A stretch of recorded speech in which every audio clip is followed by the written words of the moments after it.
Okay,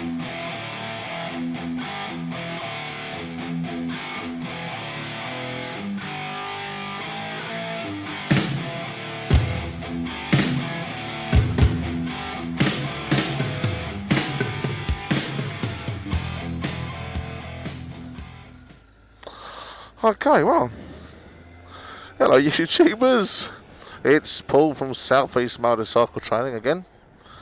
Second vlog, and someone's asked me to explain all about the CBT, Compulsory Basic Training. What is it, what do you need, and all that kind of stuff, they said. And I said, why don't you vlog it? So I thought, alright. So, yeah, well, the CBT, Compulsory Basic Training.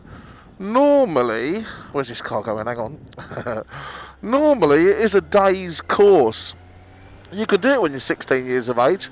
Get that first initial provisional license, and you can ride a moped at 16, 50cc, of course. Once you've completed your once you've completed your CBT, which is normally a day's course, it can run on to 2 or 3 days, depending on your standards. We don't rush you through it. It will validate your license for 2 years. That means you can ride a bike.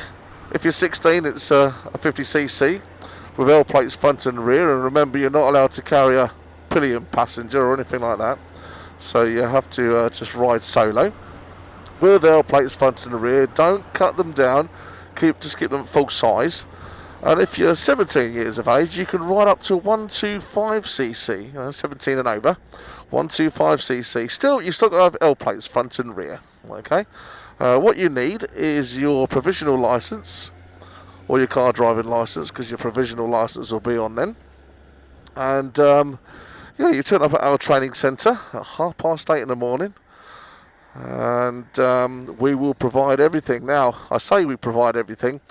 If you've got your own helmet, jacket and gloves, then that would be a really good idea, to bring them. You don't know who's used our stuff last, you see. We do clean everything, but you never know who's used it last, so obviously you want to make sure you've got your own stuff. Plus, getting a helmet anyway is a real lifeline, because it should be measured to your head, and it's something you shouldn't mess around. Get the best helmet you can. Gives you good head protection, okay? If you haven't got the gear, then we'll provide the helmet, jacket, gloves, etc. We always say turn up in a pair of jeans, because that will give you the minimum form of defence, and something on your feet that's going to give you a little bit of ankle protection. Also, turn up with a packed lunch and a drink, because you're going to be here with us all day. Like I say, we start at 8:30, but you could be finished any time between 3:30, and I have been known to go on to about 8 o'clock at night, depending on student standards. But like I say, not everybody does it in one day, and you can sometimes take 2 or 3 days to complete the CBT.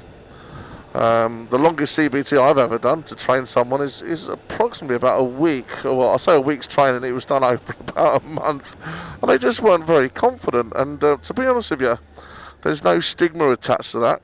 We just trained them and trained them and trained them until they were totally confident with what they've done, and then that was fine. Off they went. Let me just squeeze through here. Excuse me, thank you. And that's it. What does it consist of? Well, in the morning you'll do an eyesight test. You must be able to read a number plate at 20.5 metres. Once you've done that, of course, we will then start the classroom stuff. That's what we call element A. We talk about safety briefings, about your helmet, clothing, equipment, what you're doing here, where you are, etc. I'm just giving you a layman's view of the overall day, so I won't cover every small aspect of it as I do this little vlog. Then you go on to element B, which is familiarisation with the bike's controls and how it all works, plus daily maintenance and weekly maintenance. And we separate those two things so you can really understand about the bike, all the bits and pieces, now to do the oil, the petrol, checking the chain, etc., tyres. Once you've gone through that, we'll learn to walk with the bike, take the bike on and off the stand, and then walk with the bike. Obviously, you don't want to be able to ride the bike if you can't walk it first, so make sure you're able to handle the bike by walking it around. Sometimes we do it in a figure of 8. Things like that, make sure you can handle the weight and the size of the machine. And then we go on to the fun bit. We call it element C. That's, you know, things like riding forwards, coming to a stop, left and right hand bends, figure of eights, U-turns, emergency stops, observational skills exercises, gear changing exercises. And once you've done that, all that, we'll go on to element D, roadcraft, road safety, a chat about a few things. We tend to go over junction work again. We do some diagrams on the board so that you can see what we've been talking about outside on the yard. And then once you've completed all that, we'll go on to element E, which is a 2-hour road ride.